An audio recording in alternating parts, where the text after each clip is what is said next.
Welcome and thank you for joining us. You're listening to the Beyond 50 radio program. I'm Daniel Davis. Today I thought we would go ahead and recap the top news of 2012 as we move into 2013. Kind of an opportunity to take a look back at our top news stories and find out if there's any special symbolism, perhaps anything that we can learn by some of the experiences that we've had over the year. Joining us here on the Beyond 50 radio program today is mystic healer Sonia Grace. We will be talking about some of these top news events, things from the mass shootings to Hurricane Sandy to the fiscal cliff and more. I'd like to welcome to the Beyond 50 radio program today our special guest, Miss Sonia Grace. Sonia, thank you for joining us here on the program today. Hi, Dan. Thank you for having me. You know, when you take a look, sometimes when we come to the end of the year and we look back, there's a lot of things we just kind of forget, sort of, because it seems like, oh, didn't that happen years ago because of what has happened toward the end of the year? And it kind of buries all that. And I was looking back at some of the things here that we'll be covering, and I thought to myself, my goodness, how did we even get this far? Right. You know, and the biggest thing that I've seen, Dan, in reviewing what's happened over this past year is how activated and accentuated the collective karma is right now. Mm-hmm.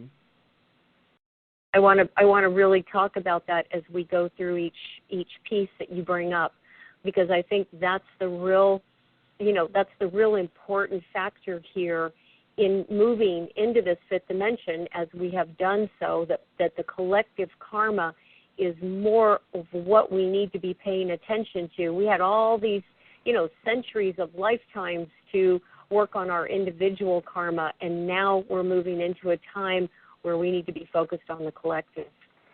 Now, I think one of the most immediate things that we probably should talk about, due to some of the, confusion behind what it actually is this fiscal cliff.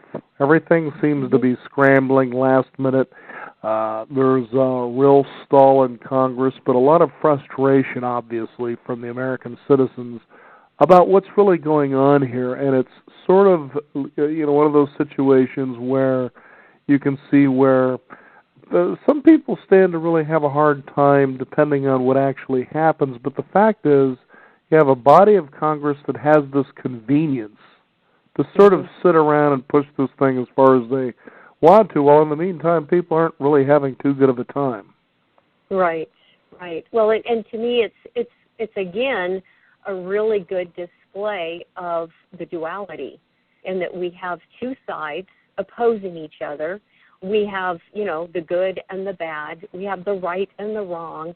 It's a huge display of the duality. And in fact, if you step into the middle of it and you step out of that, I'm going to, think this is either good or bad, and you simply observe this is what these two sides are displaying, there's a whole lot of hype going on. I mean, the media is being manipulated, and they're manipulating, and you've got the two different sides manipulating and vying for control and power. And, I think that this fiscal cliff, no matter what the outcome may be, is that we will persevere and we will survive. Mm-hmm. I don't believe that our country is at a point of, toppling over. I feel, if anything, that we're a lot stronger than what we realize, and that we are so anesthetized by being spoon-fed by the media that we've lost touch really with what is truly going on. Mm-hmm. So, besides the duality, what do you think is our biggest gain from this situation here as we, as you suggested, step out, observe it from the outside looking in, and what do we, how do we go from there? I think that we need to all really assess, financially what's happening from a much clearer place, meaning, these different media sources that we get our news from are completely, being dialed in by the powers that be that want the general populace to believe what they want to believe. And I don't mean to sound like I'm full of, conspiracy theories here, but I do feel that we've lost our ability to think for ourselves. We've lost our critical thinking, and that we all need to be very much involved in taking action and being more proactive about what we want to see happen.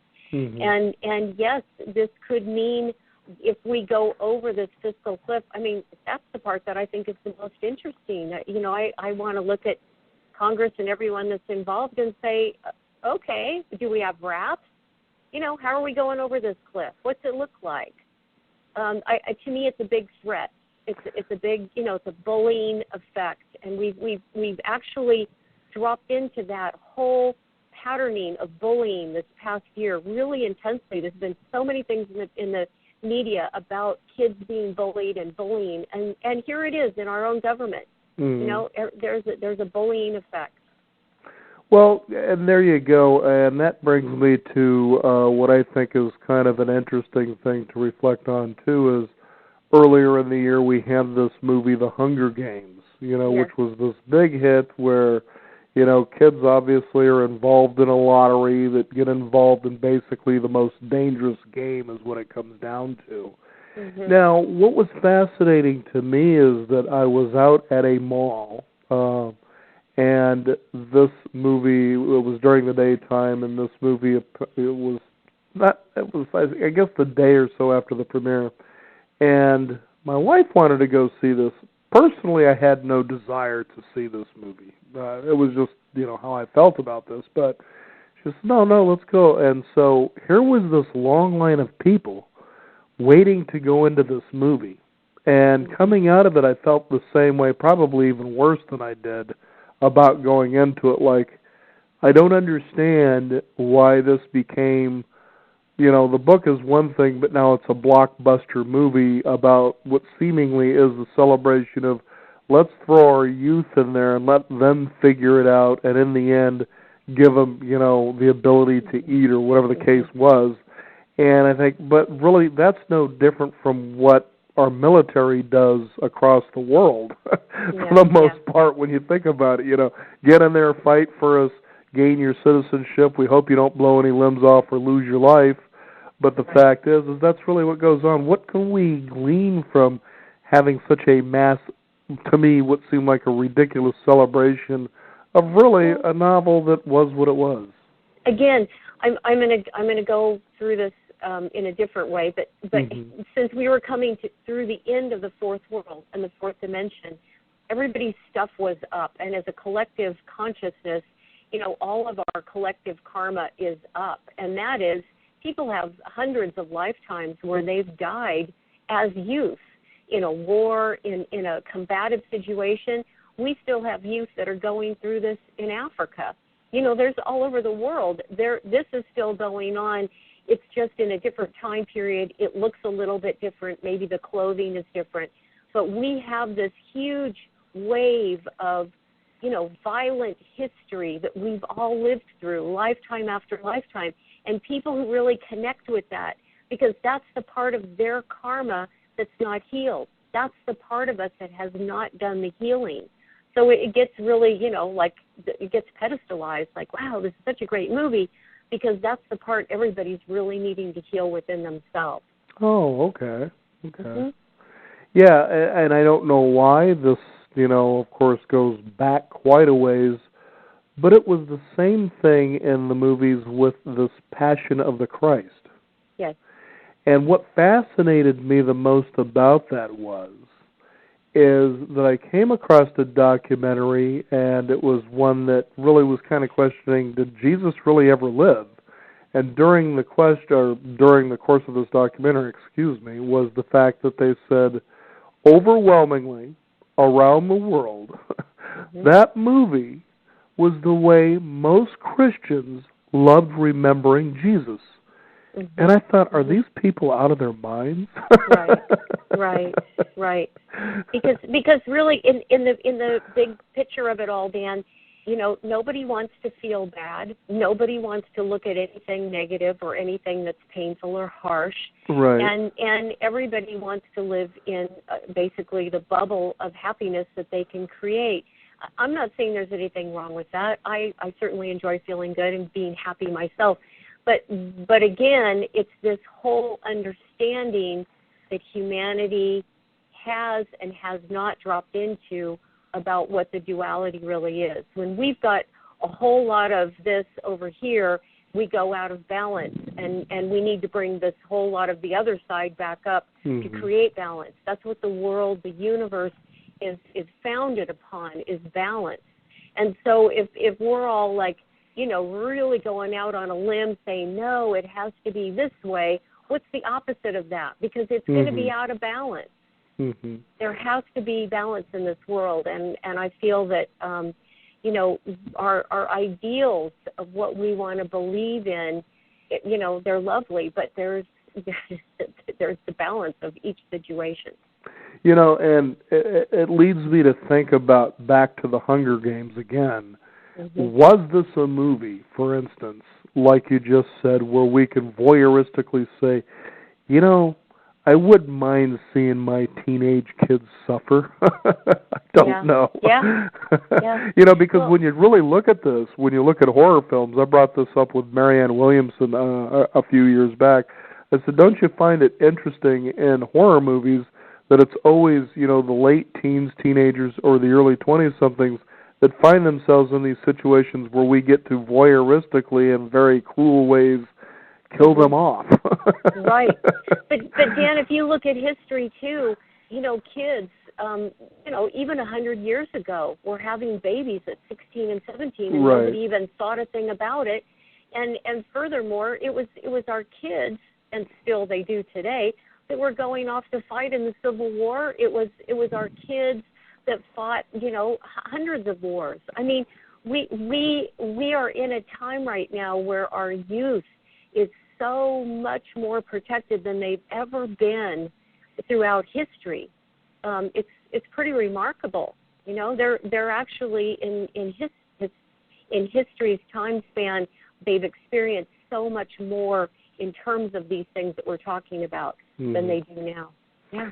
Now, speaking of having babies at 16, here we've got the royal baby in England. Kate Middleton is pregnant. It's like the whole world's watching this whole thing through a fine telescope or even a microscope. Tell us the significance of this. Is this the fairy tale come true? Is that what's going on here? Actually, what I see is, again, another really big karmic piece, and I feel that Kate is the reincarnation of Jane Seymour, who was Jane Seymour, really? Yeah, married to Henry VIII and had a baby, but died shortly after the birth of this child. And I see her basically coming back through, coming back around to go through this royal karmic connection through royalty. Interestingly enough, she's been sick, had morning sickness, that kind of thing. As I'm sure, in my opinion of her being the reincarnation of Jane Seymour, she is someone who is very afraid of losing her life, and this is all subconscious, of course, through the process of birth. And, I see this being a way for Kate as a human being to heal that piece of history because, back in the day when Jane Seymour was alive, certainly she was, a happy woman and didn't want to depart and leave this earth, and she did. So this is oftentimes what happens when there is karma, meaning unfinished emotional trauma and issues that we've gone through emotionally. That is what the karma is. We come back to recreate it. So, you live during, Henry VIII's time, and you played music in the court, and then you come back and you find yourself going to UC Berkeley and studying Shakespeare and becoming a Shakespearean actor. It's like things get reenacted in very interesting ways. And thinking about this, Sonia, just the way that you present it for our listeners as we go through these items and as we remember experiencing, let's say, the opinions, the attitudes that we had, such as what mine was with the Hunger Games, would this be sort of a good way of measuring as a barometer my stuff coming up, and the fastest way to clear it would be to forgive myself for having, I guess, an outlook that way? Yes, absolutely. Okay. Absolutely. I mean, that's the quickest way we can clear anything, is to forgive ourselves and to forgive the person or people that are involved. And you know, the point that I'm going to bring up that's one of the hardest places for people to go in and to forgive, you know, is the shootings that took place in Connecticut and in Clackamas Town Center and in Colorado. You know, all three of those situations were unthinkable acts of violence. And I the only thing I can say, and I don't know that people will find this comforting, is I feel humanity is so, again, you know, there's amnesia going on, but the amnesia to me is the layers of addiction that have happened over time. And I'm talking addiction on all levels. I'm talking alcohol addiction, drug addiction, TV addiction, computer addiction, you know, whatever. There's just layers of addictions that humanity has. And while that's going on, we forget to take care of our energy body, that big space around us that's called an aura. And what happens to that is, with all of these addictions, there's big holes and big tears in the etheric web and in the energy body, and other things can come through. And believe me, our natural state is in spirit form. So is the rest of the universe. The natural state of most beings in the universe is in spirit form. This is just, you know, this is like the experience we get to have coming into Mass.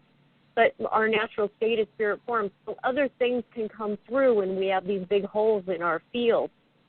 And all three of these incidences, I saw a walk-in each of those people who committed these crimes. And this is a hard thing for people to understand, but this is humanity not taking care of a huge part of their system that's as important as the heart or the liver or the spleen or any organ in your body. Mm-hmm. You know, what was also significant as you brought these shootings up, of course, Clackamas Town Center and the elementary school in Newton, Connecticut, those two were within the same month, very close together. But the strange one was the one in Colorado during a showing of A Dark Knight Rises. Right. Pretty unusual there. Right. And again, you know, the message that I got about the shooting in Connecticut, because, of course, we all sat back and went, oh, my God, why would anyone do this to children? This is just the worst of crimes. Is that what I heard is that it was about getting our attention. It was about getting humanity's attention, that we are so numb, we can watch horrific acts of killing and death in Syria and Africa and all of these places, Afghanistan, where there's war, and we all watch it. We watch the news and we go, oh, that's awful. We are so numb, it barely gets our attention. Children, that gets our attention. And that's what I'm hearing, is that the beings that have come through, that are coming through these people and doing these acts of violence, they're trying to get humanity's attention. And I'd say it worked. And specifically, what is the attention they want us to give them? The planet. They're here to save this planet. They've come here to take care of this planet. You know, humanity is nothing more than a bad case of fleas from the perspective of some beings in the universe. You know? So this planet is very valuable. It's a gem. It's an absolute diamond in the scope of the universe and all the planets. And there's a lot of beings out there that are very, you know, they don't want anything to happen to this Earth. So they're coming through to help save this planet. I'm remembering, for some funny reason, the movie The Yellow Submarine, the Beatles. Yes. And there was the Blue Meanies, and there was the main Blue Meanie who says, Pepperland is an itch on the underbelly of the universe, and it must be scratched. Oh, that's funny. Speaking of power, too, this North Korea transition of power, I mean, here they've got the youngest, you know, leader ever. He's the son of Kim Jong-un, and he was, you know, and now this guy seems to want to be wielding his power. At least that's the perception we're being led to believe, that North Korea is this threat, okay. What do you feel, what's going on there? Well, I do feel it's a power situation, and again, this is that this is that energy that a lot of humanity has remained in consciousness, which is that third chakra, power center energy, and a lot of humanity's moved up into that fourth chakra, into the heart center, and they're experiencing their lives and their world a lot more from a heart place, but these guys are still in that third chakra center, and it's scary in the sense that I see a lot of things repeating in history, and of course the Korean War, which wasn't that long ago, is something that is an energy collectively, karmically, that perhaps is trying to repeat. Certainly, I don't think anything was ever really settled between those two countries. Mm-hmm. But the bigger picture, the overall, like, how are we going to look at this from a larger place is, what are they thinking, and what is really anyone thinking on this planet at this point concerning war and power? When we're looking at a planet that is on code red, and we could all just get shaken off in a moment. Right. I mean, it's silly. Mm-hmm. It's silly. But karmically, it's part of that collective stuff. I mean, we can't take centuries of wars and fighting each other, lifetimes of all of us being in war, fighting and killing each other. We can't take that karmically and not watch it still want to manifest and evolve today until we all go inside and really do some healing with the warrior inside of us and the part of us that has been on both sides of the battle. And the thing, too, when you see North Korea on the rise, especially when it comes to taking a look at power and the notoriety that it gains, is there was also something about the Korean and, of course, the Vietnam Wars that really needs to be remembered and was really sort of overlooked, at least. I never really remember hearing about it while I was in high school, for instance. In history, we always heard about Hitler and his massive, unthinkable genocide, but Pol Pot in Korea was every bit as sinister and even worse. He committed a genocide that was really against pretty much his own people. Right. And it's a repeat. It's a repeat of history.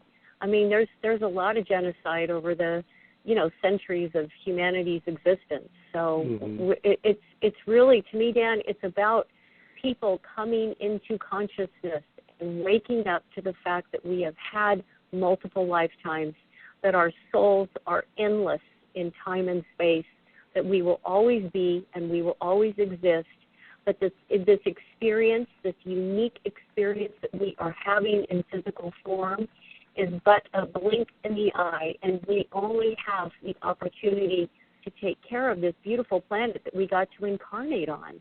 Mm-hmm. That's it, because the resources and everything that this planet provides for us, I mean, the boots that we wear on our feet come from materials from this planet. It's like right. People are so disconnected from that. So much so that some of the materials from this planet were used to build drones.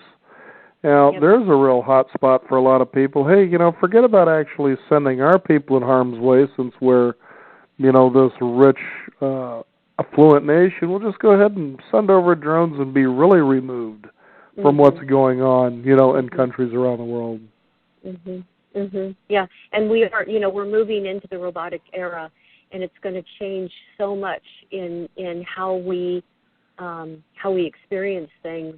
And in fact, the robotic era is going to take us further out of feeling our feelings, which is our whole purpose, the homework of being in bodies, is to feel our feelings. So I'm not real happy that these drones exist, but again, being a part of that experience in the duality, step back and observe it and see that this is going on, and certainly sign petitions and do what you can in the areas that you can fight and make a difference. I feel that it is one more huge statement of how removed, as you just said, humanity is becoming. Mm-hmm. But I see this being a manifestation, and I find it fascinating that we have movies like iRobot and, you know, different things that have come out that reflect exactly what is going on, in that we are so quick to manifest what we put out there into the world.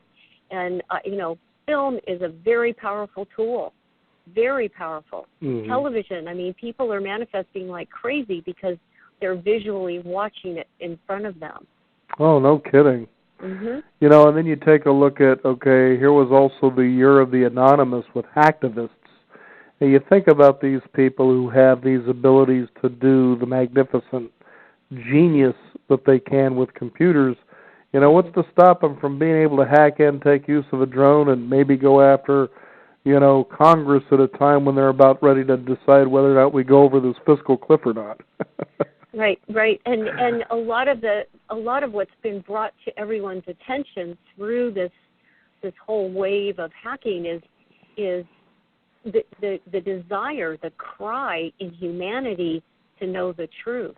Mm-hmm. That there's just so many layers of what is partial truth and sort of the truth and blatantly not the truth, that it you know, as we made this shift from the fourth world into the fifth world, it's like all of the secrets and, you know, everything that's been pushed deep down in, you know, in the underground has been pushed up to the top. And part of this energy of the hacktivists is to try to reveal some of that energy. I'm not saying it's right or that it's good that it's happened, but I'm simply saying this is a part of that energy. People really striving and wanting the truth.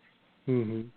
You know, and everyone has their perception of the truth, right? If you're living in poverty and you know your world based on the parameters of which you live in, then you have a certain truth in that. If you're someone who lives in, you know, a higher up position, maybe you're in Congress, you have a truth based on what you experience within that.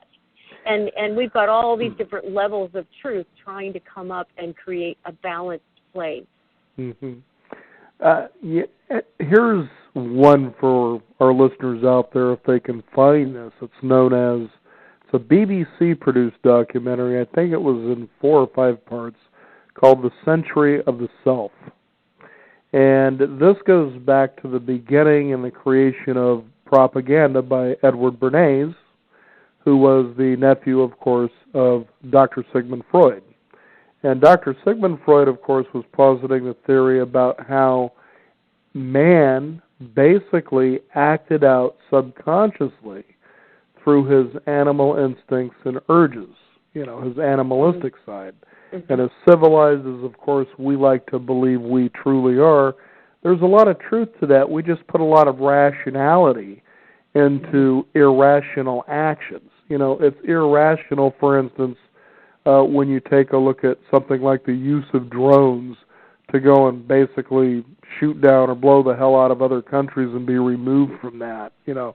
Mm-hmm. And so what had happened was, as Edward Bernays stepped into the picture, he was very studious of his uncle to take a look at this. He was curious, well, if this is true, how then could we pierce through the veil of the conscious mind, appeal to the subconscious mind, in essence, to control this?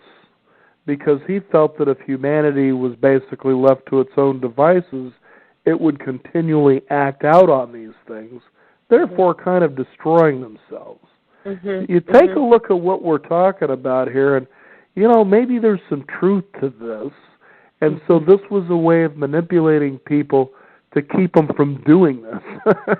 Right. You know, but yet you look at propaganda as being this bad thing, but is it really? It's hard to say.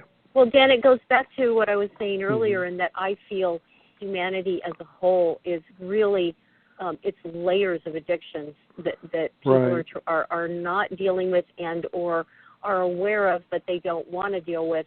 And these different levels of addictions are affecting us in such a way that we're not able, we're in transference, we're projecting onto each other all the time, which is like a natural, normal thing to happen.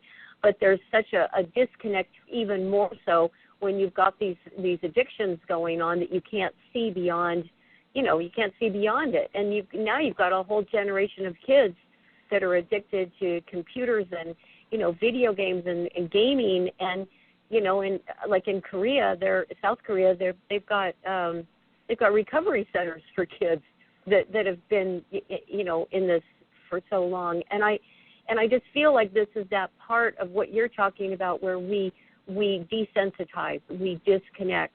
How can we sit in a movie theater and watch a movie that is filled with killing and horrible, horrible death and be so numb that, we might go, ooh, that was really bad, but we still get up and walk out and go, okay, let's go have dinner.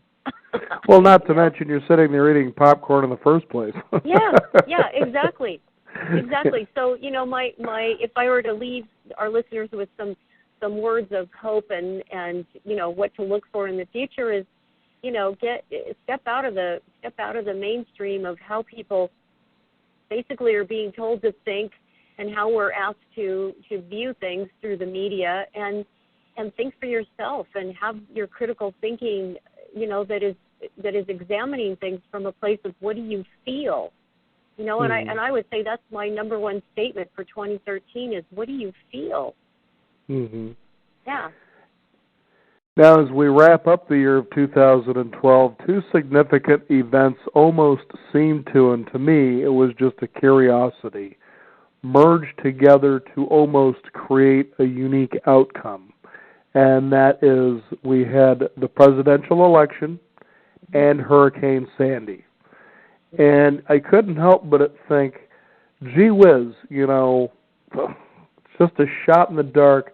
The storm almost seems to be the perfect storm of convenience when trying to decide who our next leader would be, especially at a time where, in the beginning of the year of this presidential running, that the Republican Party didn't seem to feel or sense to be of any significance. In fact, it seemed to feel like, and this was a general consensus that I was getting from people, like it was a joke.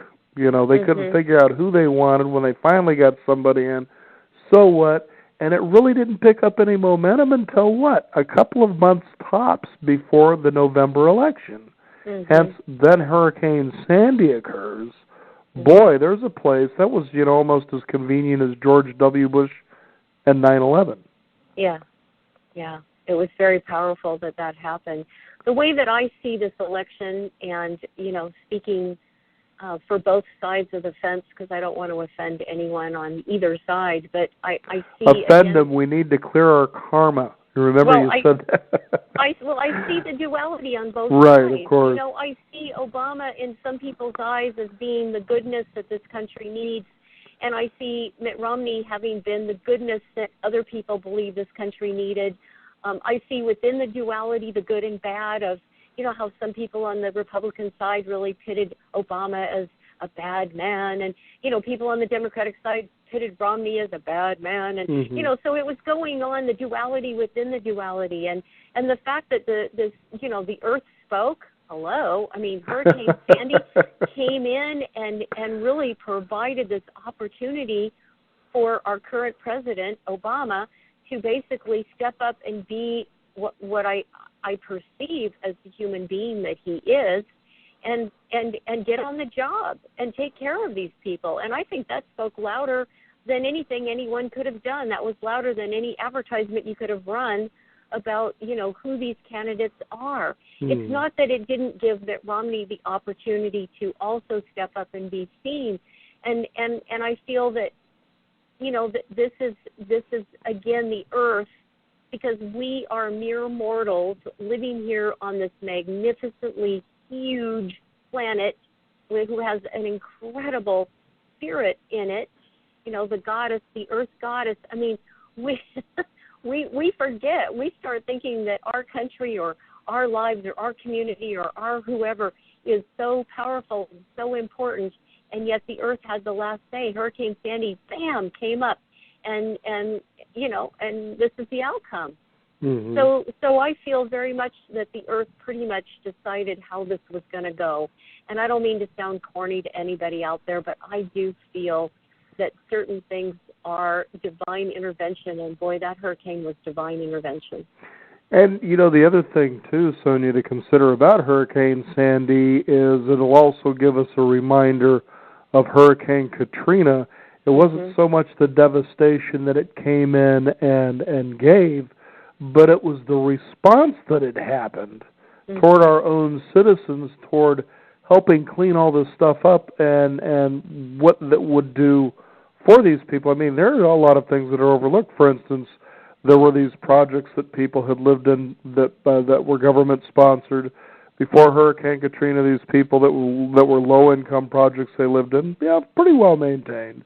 This comes in, they go and rebuild them, and these people can't even move back into the places they were doing just fine before this happened. And you think, so what is the government response going to be, with this situation? Right. Yeah, it's going to be, I'm sure, a mixed bag and a mixed review, however it comes out. But I do also feel that, again, with the collective karma, it is about all of these people, this heavily populated area, both of those places, heavily populated areas having a natural disaster that for some reason in our country, the United States of America, we seem to feel we are not, we're immune to these. Sure, they happen in the Philippines all the time. They happen in Indonesia all the time. But for some reason in our country, we're immune to these kinds of disasters. And boy, to me, it was a big wake-up call, especially to such a heavily populated area, for people to realize that we are mere mortals living on a very powerful planet. Oh, no kidding. So overall, when you take a look at 2012, again, I mean, you've touched it pretty consistently, but just kind of recap for the listeners what we can take from this past year's top news events and move forward into 2013. Hope, what is it that we can carry into and kind of really sit with, learn, and grow from? I think the best thing to take from 2012 is that it was the end of a huge cycle. It was the end of the fourth world, the fourth dimension. And as we came into this ending, a lot of people's karmic stuff came up. They had physical pain. Some people are still dealing with physical pain. They've got physical things going on that's an actual physical manifestation of something that is not completed for them karmically, something that needs to be healed in the past. We also are experiencing this as a collective, and we have to clear these things karmically. If someone doesn't directly call me and have a session with me, then the next best thing is to go inside and forgive themselves and, maybe feel or sense what it is you're trying to come to terms with, and forgive the person or the situation that you feel connected to.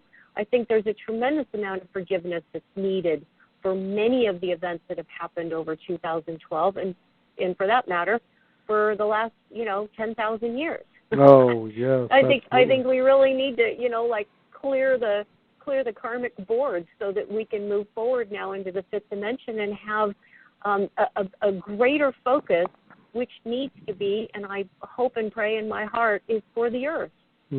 Because this is what we're going to watch now over this next decade, is a tremendous amount of earth changes, and we will have to really have ourselves together and strong and really clear to deal with what's coming. And you do, as I remember, you've been on the program many times before. Your optimism, though, is pretty upbeat about all of this, no matter how it may seem to sound or look at this particular moment. Absolutely. And as far as the financial picture goes, I'm very optimistic. I think that we are a very strong and powerful nation, and I think we're going to get back up on our feet in 2 seconds flat. Seriously, I do not see our country falling into some abyss because there's this fictitious cliff that we're standing on. I feel that we're just moving ahead, and we're going to be all the stronger for it.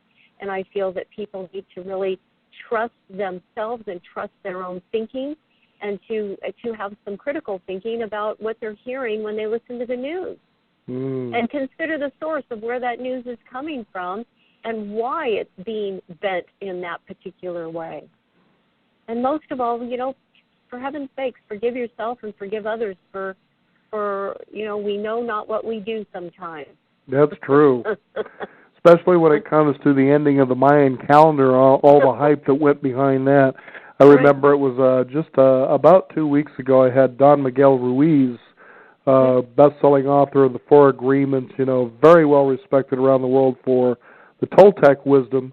And as I brought that up, he just laughed. He says, this is somebody who really knows the Toltecs, the Mayans, the whole bit.